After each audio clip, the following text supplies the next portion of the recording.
վարչապետը պատասխանատուն է։ Ոնց է ասեն Քոչարյանը մարտի 1-ի դեպքերի համար պատասխանատուն։ Էլ որ ասում են ինքը չի սպանել եւ դա կապ չունի ինքնա պատասխանատուն։ Ու մենք պետք է իմանանք ի վերջո այդ զեկույցը ինչի մասին է։ Որ մենք առաջ գնանք, բայց իհարկե մենք առաջ գնալ չենք գնում առաջ եւ չգիտեմ, ես ոչ մի հույս չեմ ունեցել, որ կարող այդ զեկույցը հրապարակվի, բայց ամեն դեպքում կատարվել է այդ աշխատանքը։ Անդրանիկ Քոչարյանը կուզենար, որ իր աշխատանքը հրապարակվեր։ Ինքը ճեպազորությունը մի քիչ նայեցի։ Դա աշխատանքը ու դա կարևոր է հանրության համար, շատ կարևոր է։ Դա գոնե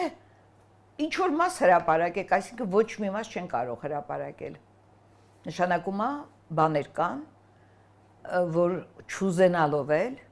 միևնույնն է իրենց ուղղությամբ է գնալու։ Ո՞վ է մերժում հրապարակում իշխանությունը։